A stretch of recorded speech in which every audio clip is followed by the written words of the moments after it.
Life doesn't move in straight lines. It twists, turns, and surprises us along the way. On Better Things Ahead, we talk with people who have walked those winding paths.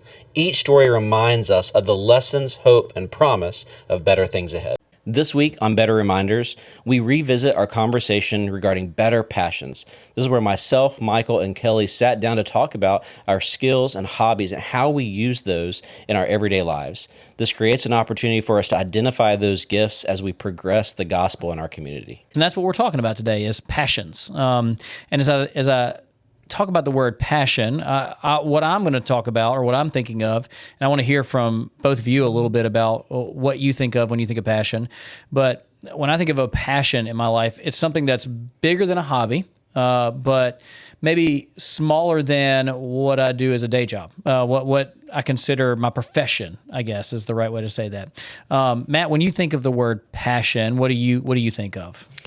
So I think with passion, it's kind of twofold. One, I think it's something that, of course, it's in the term passion, gives you excitement, something that you get energized doing. You want to learn, you want to kind of engulf yourself in that to the point of you want to know everything you want, you want to figure out how to get better, all those kinds of things. And so I do think you have to have that. It has to be something that you truly love and you just get enjoyment out of.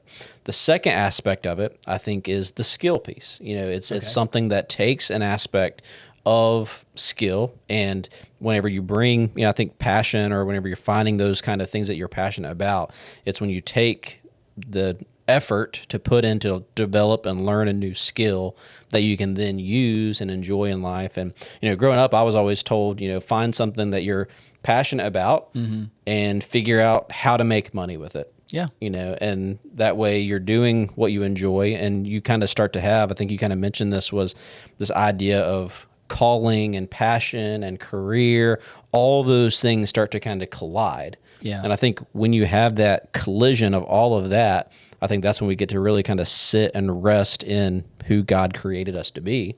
And I'm a firm believer that these passions and things are of God, and we can kind of lean into those. And so I think it's kind of finding those passions, just one piece of, I think, overall calling and how it all fits together. Yeah. So as I think about passion, it's, as you mentioned, this excitement piece, these things that matter to you. I'd love to hear what Kelly thinks about the idea of passion and kind of how that fits into her schedule, her life. Kelly, as you think about the idea of passion, what comes to mind for you? So my passion is cheer camps. I love just teaching cheer to people, but it's fun because I've always done it. Fun story. I wanted to cheer when I was 10, and my parents said, you go from sport to sport too much. You're going to have to pay for your own cheer. I was 10. Wow. And I was like, oh, okay. And I did, and I think it made me love it so much more because I actually had to work for what I wanted in that situation. But now I've been doing it for 12 years now, and the fact that, I went through the high school cheer, I went through college cheer, and now I get to teach other people about cheer and kind of combine that with my passion for the Lord. Sometimes it just makes it fun. Awesome. Well, so as Kelly mentioned, so her passion is cheer. Matt's passion is flying. And I want to talk about with each of you kind of, one, how did you get to that point? Kelly started tell us a little bit about that journey for her. Matt, how did you get into flying in the first place? And how did it develop into this thing that you really care about? Just so for context, for those who don't know, Matt is a flight instructor. We work right across the street from a small airport here where we live, and Matt does flight instruction over there. And in case you're interested, hey, reach out. He'll be happy to teach you. But how did you get into just flying, period? What made you want to do that? Yeah. So when I was in high school, I had the opportunity. I was actually a sophomore in high school. And I went to a school, of course, I'm from East Tennessee, and the school I went to is really big. It was what you would kind of be comparable to a Madison Central or something like that as far as context goes. And I think my senior class at that school was about 500. Okay. So pretty good size school. Well, my sophomore year, I just wanted to change. I just wanted something different and wanted to go to a different school, try to talk to my parents into homeschooling because hey, I can figure homeschooling out myself and just kind of teach myself. They wouldn't let me do that. And, my parents were divorced. And so I was like, well, I'll transfer to the school district that my mom lives in. And so since that way, I'm in that school district. So I had friends that went to that school for they were church friends. And so, I was like, I at least know a few people there and can kind of figure it out. And I just wanted to change. I just wanted something different. Wasn't anything wrong with the school I was at, but I just wanted something different. So I make this transfer in the middle of the year, my sophomore year. And I find out that one of the courses that you could take as your vocational courses like welding and wood shop and, all those kinds of things, they had an aviation course. I was like, well, that sounds cool. And this course was actually at the school that my mom worked at. And the way that these county schools they were smaller schools. And so if you had one of those, each school had its own program. So you had to ride a transport bus to get there, participate in that program, whatever. So I did all that. So I was like, well, that's cool. My mom was there, and so she was telling me a little bit about it and, said, it'd be interesting to do, and you can learn to get your pilot's license. Well, I actually had a friend who was a pilot, grew up, in a kind of a pilot household, and I was like, that can't be right. There's no way a high school kid can learn to fly and get their pilot's license. But it sounds like a fun course. I'll take it, and that sort of thing. So my junior year, signed up for it, took the course, found out that you did basically the classroom was kind of getting you ready for the written exam, and then you got to fly. There were a couple of contingencies you had to adhere to be able to fly. One, you had to do community service. Basically, for every hour of community service, you would get an hour of flight time. Kind of how that worked. Second thing you had to do, you had to agree to random drug and alcohol testing, because this program was funded by a local businessman, and this local businessman he was a pilot and wanted to provide an opportunity for kids to get involved in aviation. And so that was kind of his stipulation. And if you did those things, you got to fly for $10 an hour, which is crazy cheap. That wouldn't even pay for the airplane. But he was funding this program because he had a passion for aviation, had a passion for providing a good opportunity for kids to abstain from drugs and alcohol and all that sort of stuff. And so you did this, and then you worked through, and as long as you did that, you got to fly. And so that's how I got involved and started it, and just kind of fell in love with it. At that point in time, I had never flown before. Whenever I took this class, I take that back. One time I was young. I was probably 3 or 4 years old. Apparently had a family friend. They took us flying over Asheville area, and just barely remembered any of that. But other than that, I'd never stepped foot in an airplane, never flown commercially, never done any of that. And my first real flight was at the controls. And so, but it just kind of fell in love with it. I thought it was neat, and enjoyed it. And went through that. I did that all my junior year, ended up soloing, because that's something that is a big mark in the aviation world when you first solo, and then ended up working it out to where my senior year, I took the class again as an elective, and just for fun, and so kind of went through that class again, but then also that prepared me to actually get my license. And so my senior year, I got my license, and so I soloed when I was 16 and got my license just after I turned 18. Wow. And so it was a neat opportunity. So there's a couple things I heard in what you said. One, the idea that we would give a teenager that's barely driving the permission to fly an airplane is pretty wild. Yeah. I've walked 3 teenagers through learning how to drive, and putting them behind the yoke of a small airplane. Yeah. Could be kind of scary. I guess there's a little less traffic in the air. So, maybe it's a little safer. Yeah, that's true. It depends on where you go. But yeah, for sure. But the other thing I heard, and I heard Kelly say the same thing, is with a passion, the thing that separates it from a hobby is the fact that there's a level of investment that you have to make. Yeah. So she mentioned having to pay for her cheer. You mentioned having to do community service and pay a little bit to fly. It wasn't that, wasn't a high bar, but it was a bar that you had to meet. So, what for both of you? I'll go Matt first, and then Kelly. For both of you, what made you be willing? What was it about flying? What was it about cheering that made you to be willing to pay for it, whether it was your time or your actual money? Yeah, I think it's a great question.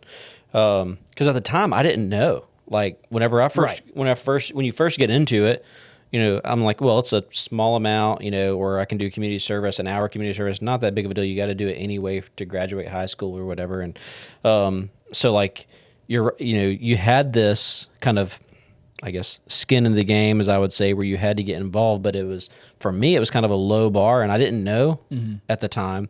But then once you kind of got into it, I realized up until that point in my life, I bounced around a lot, where like when something got tough, I'd be like, nah, I'm good. I'll find something else. But with aviation, that was actually the first time in my life that I, really, stuck with it. And, part of it was probably some of that of, well, I've never really stuck with anything, so I'm going to give this a go.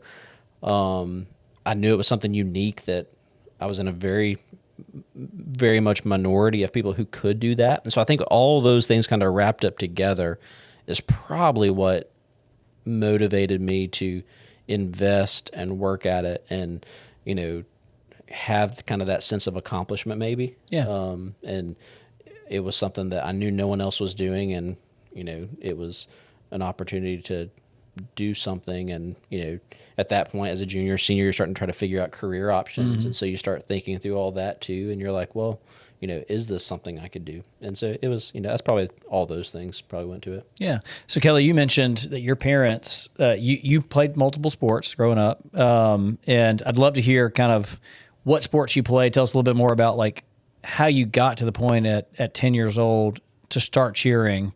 And then 2, I'd like to hear you answer 3 questions. I know it's a lot to manage at one time. So first, what sports did you play growing up? 2, when your parents told you had to pay for cheer, how'd that make you feel?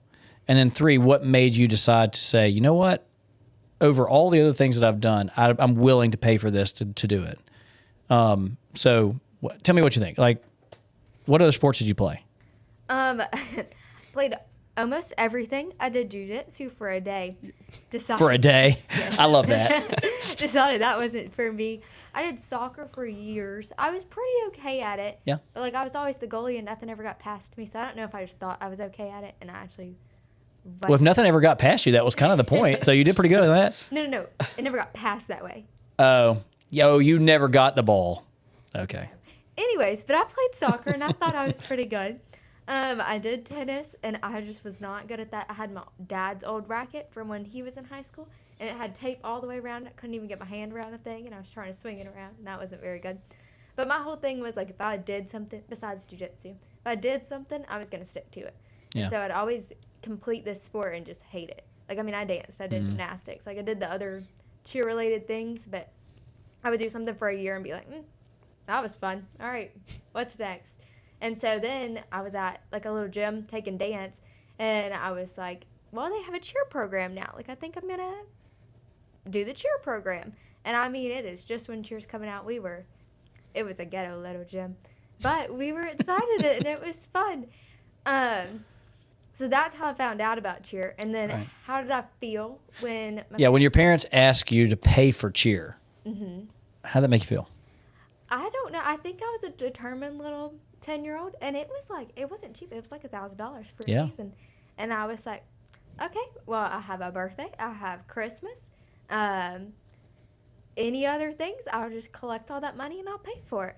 And it was never like a, dang, I have to pay for this. Maybe I should do something else. Like, I was so into the fact that, like, wait, I really want to do this. That, like, I enjoy these things. I want to try something new out, which I don't know what it was in me because I guess I went all in for everything and then was like, oh, never mind. But I was okay with it. I was like, okay, we'll figure this out and make it work. And so, I mean, I had a lemonade stand. I had all the things going. And I never was upset about it, I don't think, because I wanted to do it so bad. Yeah. So what was it about cheer that maybe was different than all the other things that you were like, I just really want to stick with this?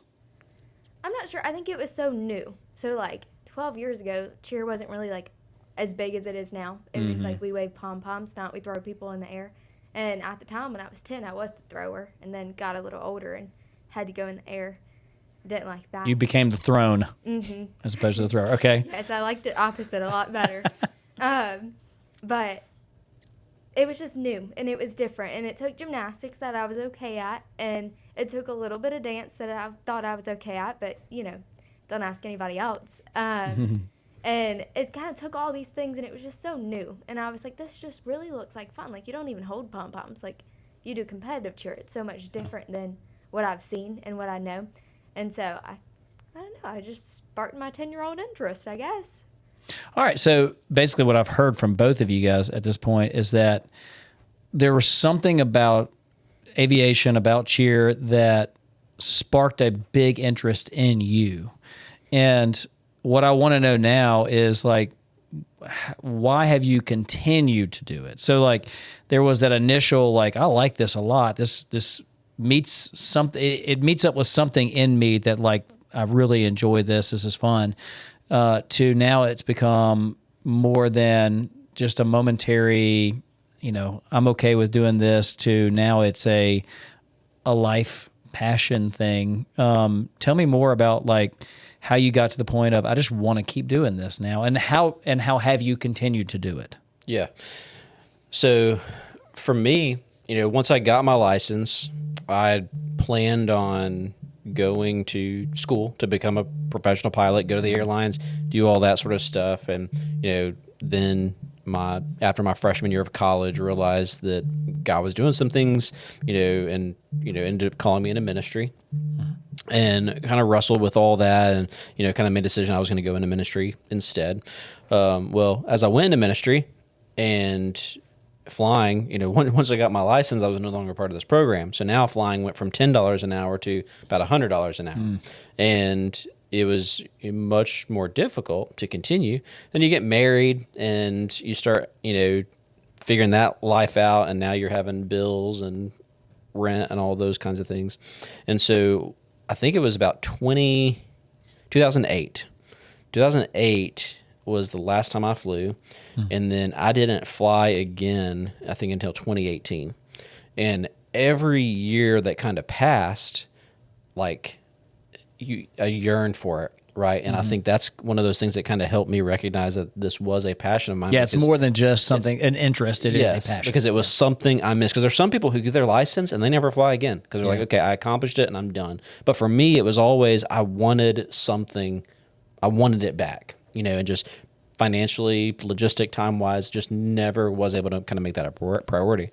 But I always missed it. Well, then in 2018, I finally, like, saved up, and, like, I was like, kind of like Kelly said, like, I got Christmas money and all this, I was like, I saved up some money. I'm going to get back current again because I hadn't flown in a long time. For context, were you here at that point? I was not here. Okay, No, I didn't think you wasn't were. here yet. Yeah. Right. And so, I was like, I'm going to save up. This was December of 2017, and I'm going to save up. I'm going to use this money, get back current, and make this a new priority in my life and get back into it, that way. Because now I had a 3-year-old. I was like, I want to be able to share aviation with him and all those kinds of things. And so saved all that. After Christmas, started flying local at my airport there, got back current again and started flying.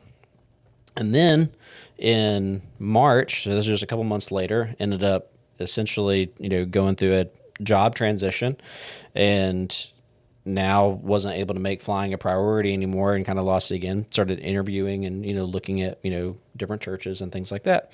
So then I, found Ridgecrest and applied, submitted my resume, here, and personnel committee invited me down for an interview.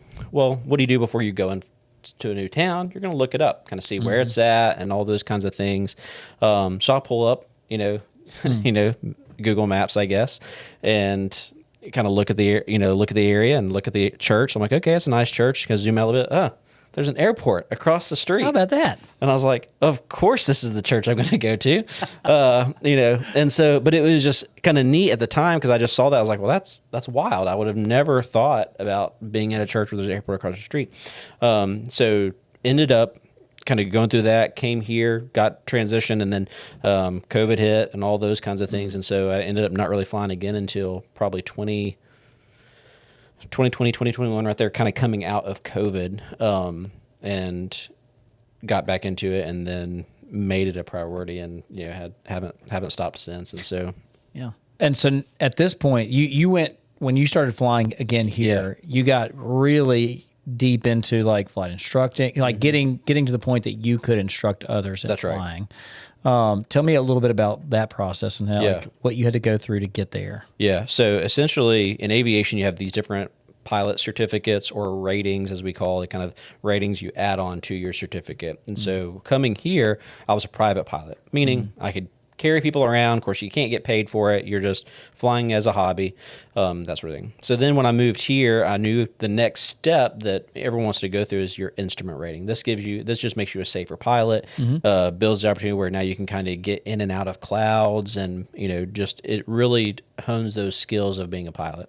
And so I did that, and then the next step is to get your commercial certificate, at which you can start getting paid to fly. And that's just kind of a time building thing, and you work up and you learn some maneuvers to do that next check ride. And my ultimate goal was to flight instruct, and so that's the next step. And so from there, then you become a flight instructor. You go through all that training, and so it ends up being, a few, I think when I moved here, I had right at 100 hours of flight time. And then to get your commercial pilot certificate, you have to have a minimum of 250. And so I think I ended up getting my commercial pilot certificate somewhere between 250 and 300. I can't remember exactly what it was. And so then became a flight instructor. And so it was just a lot of time building and that sort of thing. But so did all that to become a flight instructor, because my idea in it was, hey, I can flight instruct. One, it's a way to fund the hobby, and now it's just an additional kind of side income to kind of fund the hobby or passion that I have. But it also creates the opportunity to meet people in our community and that I may not have ever interacted with otherwise. And it kind of creates that additional ministry opportunity to talk to people and interact with some individuals who, some of them maybe would never attend church if I were to invite and say, hey, come and, I'm a pastor at this church. Some of them may or may not ever do that, but it kind of gives me the opportunity to kind of meet some of those people out and build some relationships with people in the community as well. And so those were all kind of the things that went into that journey a little bit. Yeah. So there's a lot of steps in there from what I was, what you were saying. Kelly, I'm curious to know, so you went from competitive cheer being a new thing in your life to, I'm sure high school cheer, college cheer, gave you opportunity to cheer in college to, I guess, get some of your school paid for. Is that right? Yeah. So tell me about the steps along the path as far as that goes. How did you move from 10-year-old Kelly who's trying this new thing to I've now cheered in college and those sorts of things? And then how have you continued to use that passion in your daily life? So from 10 years old, my first year cheering, just loved it, fell in love with it, and then just grew so much. I guess if you try a new thing and it was good, then I just grew so much that first year that within that year I outgrew the gym that I was at. So it was kind of like my parents loved the gym I was at, but they were like, we got to go somewhere else if you really want to make this a thing. And then 11-year-old Kelly got her cheer paid for. She no longer had to pay for her own cheer because I guess I did something 2 years in a row. And then if you don't know, cheer is just really expensive.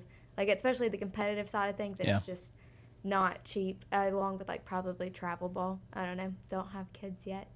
Yeah. No, nothing it's about expensive travel too. ball. I don't know how comparison's thief of joy, so I'm not going to I don't know.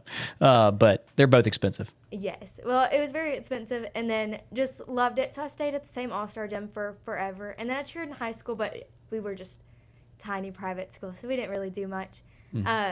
It was more just, to be on the high school team than anything else. And then out of college, Mississippi Gulf Coast offered me for a cheer, and they paid for all of my school, and I had some money left over to go to wherever I was going to go after that. So I spent 1 year there and cheered there, and it was fun, and I learned so much. That's when I got put from being the thrower to the throwee. Yeah. Yeah, that was scary. My parents really didn't like that part. I have a question about the riskiness of both of your passions in just a few minutes, but keep on going. Keep on going. So went to the Gulf Coast for a year and then just kind of finished all the school I needed there. And then Southeastern Louisiana was like, we would love to offer you a full ride. And I was like, okay, who are you? Never heard of them before, because I was planning on going somewhere else where my cheer was not going to be paid for, but they were really good. And so God was kind of working in my life and was like, this is where you should go, even though you've never heard of it. These are going to be your friends and these are going to be your family for the rest of your life. and you're going to be so much closer to home. And then I was like, okay. So I went there, and most everything was paid for. I probably had to pay for, like, housing. That was probably it. Just because I didn't want to live on campus, which is my fault, not them at all. But they paid for almost everything. So, like, I never had any debt or anything from college, which is just amazing and a blessing that God made me good at something that could pay for my school. Now we don't have to worry about paying them for that now. What was the other question? Well, how has that, that passion just continued on? You no longer like cheer in the competitive sense, but you use your cheer in a daily kind of weekly, monthly ministry. I'd love to hear a little bit about like how that happened. What does that look like? How do you use cheer on a day-to-day basis? Right. So right out of high school, well, you had to be 18. I wasn't 18 right out of high school. So a year into when I went to Southeastern, I started with a cheer company that you basically like go teach cheer camps around the United States, and you can go wherever really. So I started off as an instructor. So I just taught high schoolers how to cheer and got to talk about something I loved and just learned so much because I didn't know so much went into these camps. Like, I just went and it was fun. Like, I didn't know you had to get there the day before and set up and do this, and that. And so, but I got, like, just blessed with the best people. My boss at the time, she was a church planner in Dallas, and so she was like, you would be great on our Christian side of things. And I was like, oh, okay, what's that? And she was like, we have, like, leadership and Christian camps, like, come over to it. And I was like, okay. So I've done both for years. So, like, one side is just teaching high schoolers and some college kids about cheer camps and about how to cheer and all that. And the rest of it is just, like, we go out and we teach Christian camps and we have leadership camps, which is more into, like, the team time of things. And now, like, in the last year or so, I've got promoted to where, like, I plan these camps out. So I talk to wherever it's going to be at, and I figure out where the camp is going to be and who can come and who can't come. And I try to get the staff for it, and I plan when meals are going to be in it. A totally different side of cheer. All this prep work just for we can witness to kids and let them learn about cheer and have an amazing cheer camp. But, like, in the past year, I had no clue how much went into it, but so thankful that I get to learn all these things because now I went from 10-year-old cheering, paying for her own uniform, to planning camps where thousands and thousands of kids come and get to cheer and get to hear about the Lord. Yeah, that's great. So I have a question for both of you because this is just kind of a fun question that popped in my head as I was listening to both of your passions and, aviation being what it is. Everybody has their thoughts about flying. Some people believe it's incredibly risky and scary, and other people know that it's the safest way to travel. And then cheer is, you hear all this stuff about how football is a very physical sport and you could get hurt there, basketball, baseball, soccer, there are all these injuries that you could get. And if you know much about cheer, if you look at the statistics, cheer, I think, is probably the riskiest of the sports that you can participate in because I think you get a lot of cheer folks get hurt doing what they're doing. So my question for both of you is, what is the riskiest maneuver that you've been asked to do as a part of your passion? And tell me about, like, what that was like. So Matt, like, from an aviation perspective, maybe it's instructing, maybe it's your actual flying yourself. What's the riskiest thing that you've had to do? And tell me about, like, how that went. Yeah, well, as an instructor, essentially, I kind of joke that it's the only job in the world where people are paying you to try to kill you. Yeah. Like, I mean, that's kind of what it is. And so, so you never know with that. Like, there have been times when, that's the nice thing about aviation, because you got a second set of controls. Very different than teaching someone to drive, which I've had the opportunity to do. Over there, you have your kind of invisible brake you're trying to hit and all that sort of thing. Well, in the airplane, I don't know what you're talking about. Yeah, I guarantee it. Just gripping the handle up here. Yeah. We're going to make it. But so as an instructor, I have my own set of controls. And one of the first lesson you teach is what we call positive exchange of controls, where I say, I have the controls, they would repeat it, I would repeat it again. So that way everybody's 100% clear whose controls it is. I'll also, they have to know if I say my controls, they've got to get off the controls because we're in something. So, like, I've had, a few people that, again, they just, you don't have to call anybody out or anything like that. No, I do have some that, like, are very nervous flyers are the worst because they're over controlling, very tense, and there's times when they'll overcorrect and kind of put us in an unusual position or whatever, and we have to kind of recover from it, which is not a big deal. It's I've done a little bit of aerobatic stuff as well, just kind of just for fun, and that sort of thing. What is an aerobatic thing? I'm just curious. Like flips and loops and stuff like that. Because I've got I've had the opportunity to fly like some of your old World War II airplanes and like learn some maneuvering there and learn some of the rolls and loops and that sort of thing. So that's fun. And then as far as training goes, the riskiest maneuver that you learn as a flight instructor, you have to do this. You're the only one who has to do this. None of the others need to, but you have to do spin recovery. And a spin is basically, because you teach private students or all students how to recover from a stall, which in the aviation world is just when the airflow is no longer traveling over the wings. So you teach them basically drop the nose, regain that airflow, and you climb again. You're not losing an engine or anything like that. But as an instructor, you have to learn spin recovery. And so what a spin is where basically one wing stalls, and it kind of causes the airplane to drop, and then you don't have airflow over the wings, and now you're spinning towards the ground. So you have to learn how to recover from terrible. Sounds terrible. And it's it's fun. It's not bad. So you have to do that, and like you have to do 3 complete circuits kind of on your way to the ground to kind of do that rating. But it's just different because literally your plane is falling out of the air in a spinning fashion, and so you have to know how to recover from that, because if you don't recover, you're going to hit the ground. Like, you have to be able to recover. And so you walk through, we have acronyms for everything, but you have an acronym for that to be able to recover and, break the stall and kind of get out of it, and so you have to, as a flight instructor, you have to do that maneuver, because as you're doing private students and they're learning stalls, if they're not coordinated, using their rudder, to maintain what we call coordination, that's where a spin could happen. And so they have to know that as a flight instructor, you can recover from that. And so, but yeah, every student, you never know what's going to happen whenever you kind of get into the airplane with them. And I've had some, I've went off the runway, with a student, that sounds great. Yeah. I mean, it's just, it happens, and as an instructor, we're taught, you never let a student do anything beyond what you are comfortable recovering from.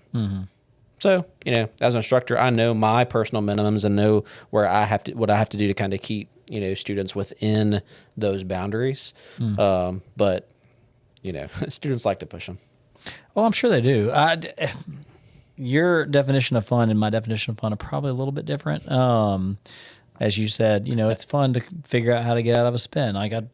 If I'm in a spin, I'm just like, I'm making my peace with God and deciding that, it's time for me to go. I wouldn't be able to recover from that. So I'm glad some people think it's fun and can do it. Kelly, I'm curious to know what you consider fun. Most people would look at as risky. You mentioned the fact that you went from somebody who got to throw people to somebody who got thrown around. Were there certain things in cheer that you were like, this feels really risky, but I'm going to do it because it's fun?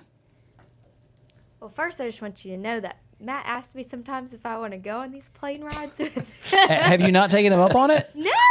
Did you just listen to that story? He took me one time. We went over to Monroe and ate lunch. Yeah. It was kind of Several of us did, didn't we? Yeah, it was like 4 of us. Yeah, that's what I was thinking. That's awesome. You should go. Yeah. And Julian, he went with me one time on actual lesson. And he rode in the back while I was teaching the student. We were doing a night flight, and so I was teaching her how to fly at night. And so Julian rode along in the back, and he loved it. That sounds awesome for them. Yeah. I don't know about that. You'll have a great time. I think the risk. So my first year in college, obviously, I've been on the ground. I've thrown these people. I got to college. They said, no, you have to go in there. And I was like, that sounds like fun. I don't know how to do any of that. Well, so neither did the guys on the team, because now we've gone to like guy-girl stunning instead of all-girl stunning, because I don't know where these guys come from, but from high school to college, you have hundreds of guys that want to cheer. I've always wondered that myself, because you don't really see. There's not many in high school. You're probably seeing it more now, maybe. But like one of our local high schools, Germantown High School, I know of 2 boys on the team. That's it. Now that's 2 more than normal, right? But yeah, anyways. Because then you go to college events and you see have a whole team of guys that are there to throw and all that sort of stuff, and you're like, where did these guys come from? Because they didn't they weren't at my high school. Right. Yeah. You know. So back. Tell me more. Anyways, I don't know where they come from. A lot of them played football and then maybe didn't make football in college and came to cheer. I'm not sure, but it was basically all of our first years doing what we were doing now. We had some experience, but I had no experience like that. And man, I thought I knew what I was doing. And then my first week there was just tragic. It was awful.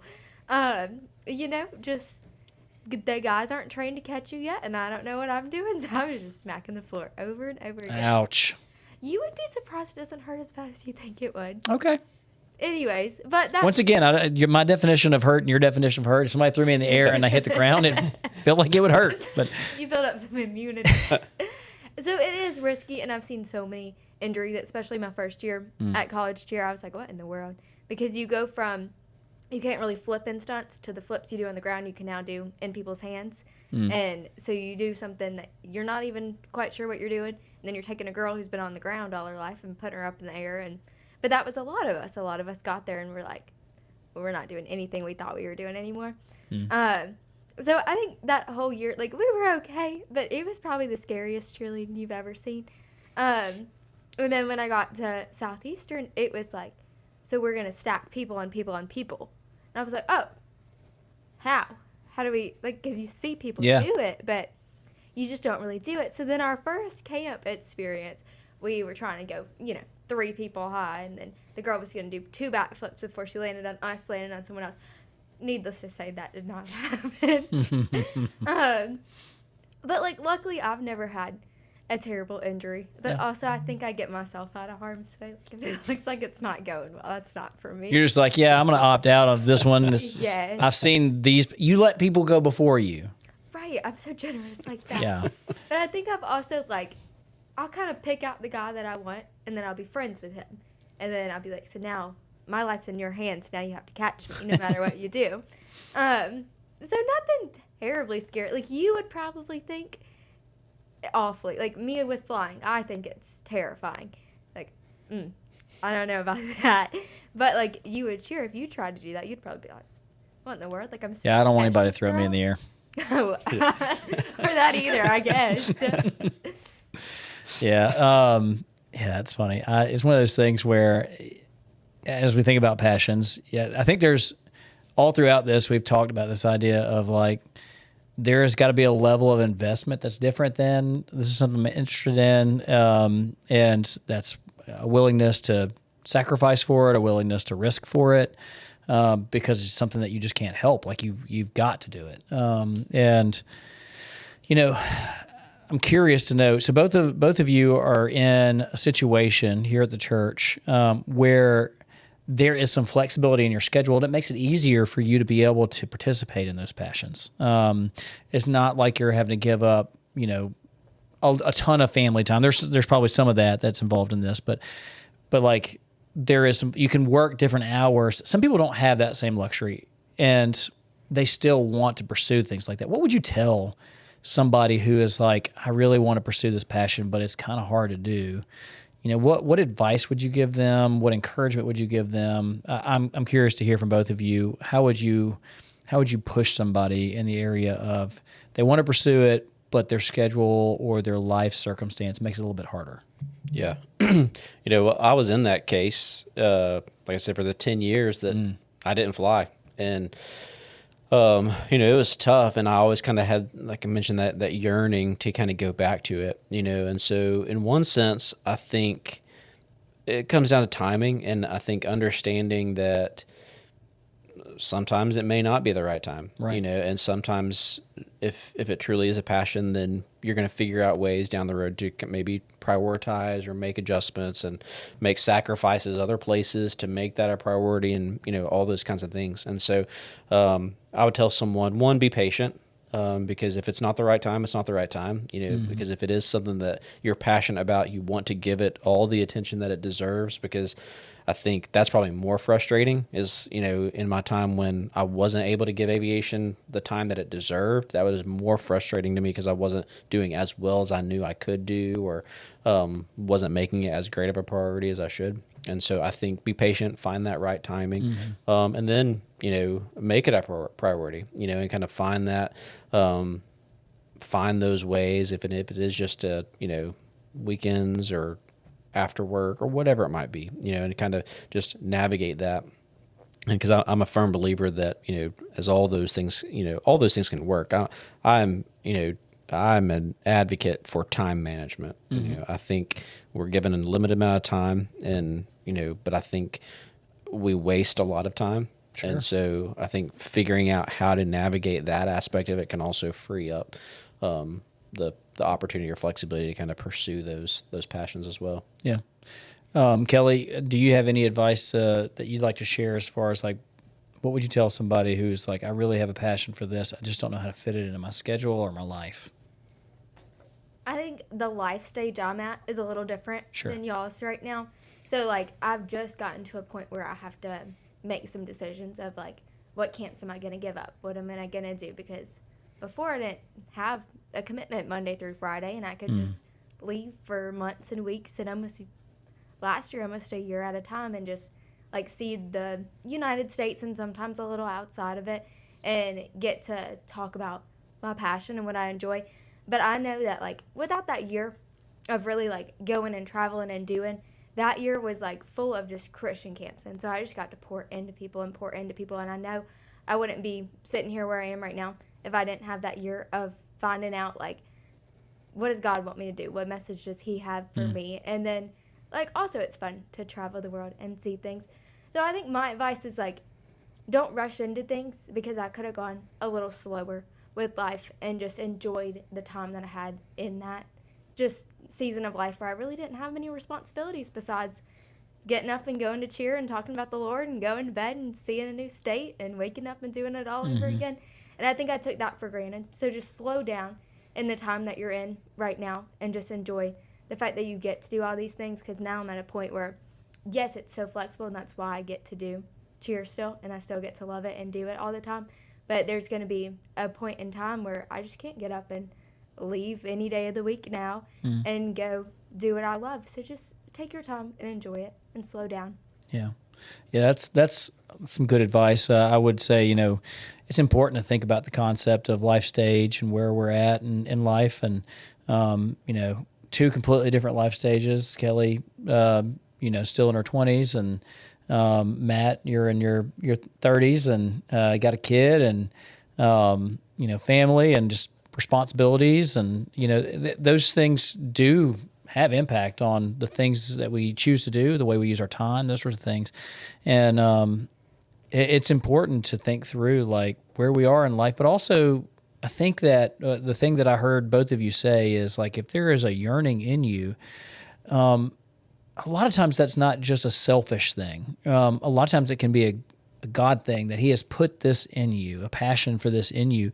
And ultimately, if you use it for his glory, that's not time wasted in any way, shape, or form. I mean, the fact that both of you have used it as an opportunity to connect with people, to share your passion for the Lord, these are things that you've allowed your passion in life to overlap with your faith. And because that God has used it to redeem that time in a way that is going to echo into eternity. And so my encouragement as you listen to this is to think through your passions. What is it that God has put in your heart? What talents has he given you that you can't seem to shake? You keep returning to as life passes, as time goes on. And how can you use those passions yourself to glorify God? And make the world a little bit better. That's what both Matt and Kelly, I think, have a desire to do, is to use aviation and cheer as a way to make the world a little bit better. You have passions that you can use to make the world a little bit better. That can be for your community, for your church. And my encouragement is, if you have questions about that, how you can use those passions, please come talk to us at the church. Reach out to us. You can go through our church website and find any of our email addresses and reach out to us, because what we want to do is we want to give you a chance to use these passions to glorify God. God has given you these abilities. God has given you these talents, and we want to encourage you to use them to make the world just a little bit better, because there are always better things ahead. Thanks for joining us on Better Things Ahead. Follow the show on Spotify and Apple Podcast, and subscribe to our YouTube channel for the video of our podcast. Until next time, keep moving forward because there are always better things ahead.